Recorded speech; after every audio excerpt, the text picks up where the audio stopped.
इस संसार में कुछ भी स्थायी नहीं है। संतुष्ट मन विश्व का सबसे बड़ा धन है। कर्म किए जाओ, फल की चिंता मत करो। भगवान प्रत्येक वस्तु में, प्रत्येक जीव में मौजूद हैं। आत्मा का अंतिम लक्ष्य परमात्मा में मिल जाना होता है। इंसान नहीं, उसका मन किसी का दोस्त या दुश्मन होता है। बड़कपन वह गुण है जो पद से नहीं, संस्कारों से प्राप्त होता है। व्यक्ति या जीव का कर्म ही उसके भाग्य का निर्माण करता है। वर्तमान परिस्थिति में जो तुम्हारा कर्तव्य है वही तुम्हारा धर्म है। मन बहुत चंचल है जो इंसान के दिल में उथल पुथल कर देता है। जब वे अपने कार्य में आनंद खोज लेते हैं तब वे पूर्णतः प्राप्त करते हैं।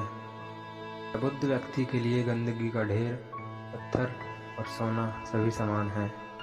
आपके कर्म ही आपकी पहचान है, वरना एक नाम के हजारों इंसान हैं। धर्म केवल कर्म से होता है, कर्म के बिना धर्म की कोई परिभाषा नहीं है।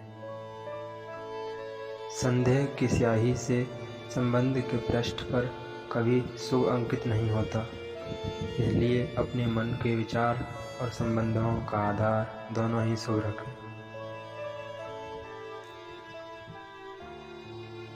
इस भौतिक संसार का यह नियम है, जो वस्तु उत्पन्न होती है कुछ काल तक रहती है, अंत में लुप्त हो जाती है, चाहे वे शरीर हो या फल हो। यदि कोई व्यक्ति प्रेम से, भक्ति से पुष्प, फल, जल भी मुझ पर चढ़ा दे तो उसी भाव से उसे स्वीकार करता हूँ। वह मेरा प्रिय भक्त होता है।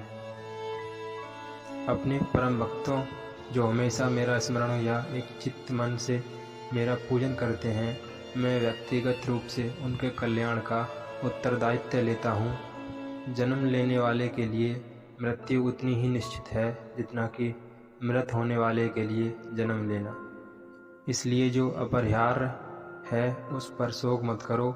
श्री कृष्ण ने कहा है, अगर तुम्हें किसी ने दुखी किया है, यह सच बात है कि भूल करके इंसान कुछ सीखता है, परंतु इसका यह मतलब नहीं कि वह जीवन भर भूल करता रहे और कहे कि हम सीख रहे हैं। श्री कृष्ण कहते हैं, इस जगत में मनुष्य भौतिक वस्तुओं का भोग कर सकता है। अगर वे चाहें तो सब कुछ छीन सकते हैं। मनुष्य कुछ भी नहीं कर सकता। स्वार्थ से रिश्ते बनाने की कितनी भी कोशिश करें वो कभी नहीं बनते, और प्रेम से बने रिश्तों को कितना भी तोड़ने की कोशिश करें वो कभी नहीं टूटते। धर्म युद्ध में कोई भी व्यक्ति निष्पक्ष नहीं रह सकता। धर्म युद्ध में जो व्यक्ति धर्म के साथ नहीं खड़ा है, इसका मतलब वह अधर्म का साथ दे रहा है, वह अधर्म के साथ खड़ा है। अगर कोई मनुष्य हमारे साथ बुरा कर रहा है तो उसे करने दो, यह उसका कर्म है और समय उसके कर्म का फल उसे ज़रूर देगा।